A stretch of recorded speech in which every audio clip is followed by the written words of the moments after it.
Hi, I'm Ethan Minsker, and I'm your host. This is the Filmmaker's Guide to Film Festivals, and we're in Santa Cruz, California for the Santa Cruz Film Festival. Let's go check it out.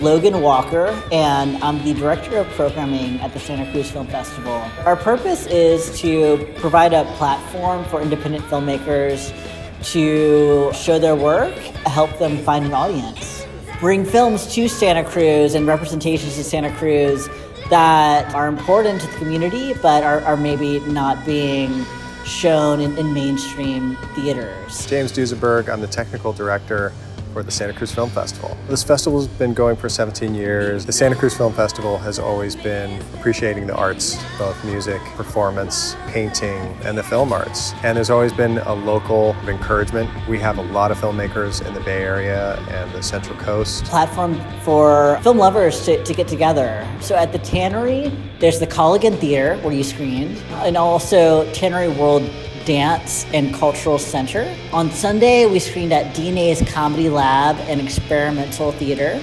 the beautiful Del Mar Theater in downtown Santa Cruz.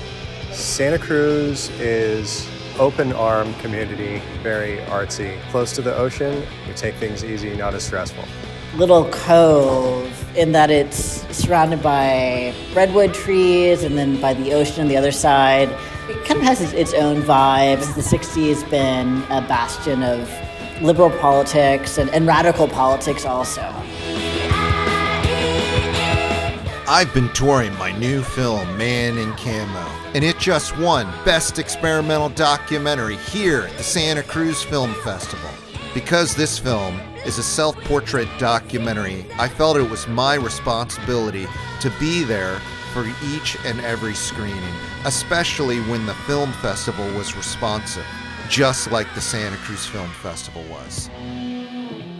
Jesse Alk, my film's called Pariah Dog, and I'm from LA, solid local fest. I'm a UCSC graduate, so it was really important for me to come, and I'm happy that the film's playing on campus here. Perry Anderson, I'm from New York City. My film is called Signature. Santa Cruz Film Festival, I applied here because my film is about surfing, and Santa Cruz is the most amazing surfing town in the United States and has a long history of environmental activism. Carlo Caldana, I'm based in San Francisco, and the name of my film is Go to Hell and Turn Left. So it's one of those established festivals, really well organized, and the venue is really nice theater. Rain Hyacinth. My film is Abortion Mary, and I came from China. So I really like this festival. The people here are amazing. Jeff Pingree. The film I brought here is called The Return of Elder Pingree, Memoir of a Departed Mormon, Northeast Ohio. This festival is notably unpredictable. I ended up deciding my film's premiering here, like everything, the world premiere here. I'm Michael Thaw, Hollywood, California. The name of my film is Violet is Blue, a tale of Gibbons and Guardians, and we just won the Best Short Documentary Award at the Santa Cruz Film Festival. My nugget to save filmmakers money is one, make a short, don't make a feature. Shorts are way less soul destroying.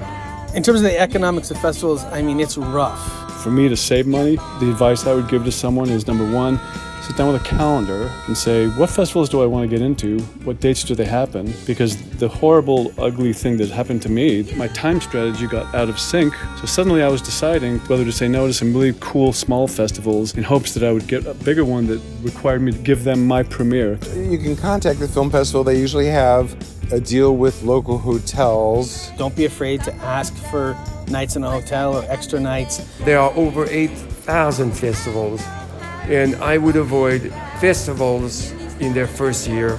The submission fee, my limit is $50 for a feature film and $30 for a short film. Try to reuse those print materials as much as possible. I was just at a festival and I put out 100 postcards. At the end of the festival, they're still sitting there. Collect them, put a new sticker on them. That stuff adds up. Posters are expensive. Not every festival needs one. Look for discounts. See if you can take the poster down and take it to the next festival. Apply to festivals that you think are a plausible fit for your film. I applied to towns that had surfing because my film was about surfing. I also applied to film festivals that had to do with environmental filmmaking. Some filmmakers ask for waivers, or ask for discounts. Sometimes get them. I think it's always acceptable to ask. If the filmmaker can point out why the film is a great fit for the community, then that goes a long way. The programmer saying, actually this is something that we need to push for. So if you kind of show that people will show up to your film, the community will be into it, then that gets the message in the programmer's head. If you knew the budget I was doing this festival tour on, you wouldn't believe it. Frequent flyer miles, sleeping on people's couches. I slept on the festival programmer's couch at one festival. I don't think I've paid for one hotel room since the premiere. So you gotta hustle, man, and it doesn't end when you make the film. You gotta keep hustling. I submitted to the film festival like in the early bird deadline, so they actually cost less. And I also try to remember to email all the film festival that if I can get a student discount. And usually they offer me like 20% discount, and I think that's nice. Because you could spend literally an endless amount of money applying to festivals. Eat the free food, eat the pizza, do whatever you got to do, The goal is to get the film out there, to connect with audiences, to make your film discoverable on the internet. All those kind of things are going to take work from the filmmaker. It's not like the old days where you make a film and turn it over and now you're done. You're going to have to keep going all the way through VOD.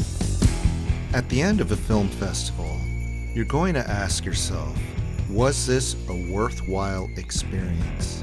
And would I submit again? For me, I'm definitely submitting again.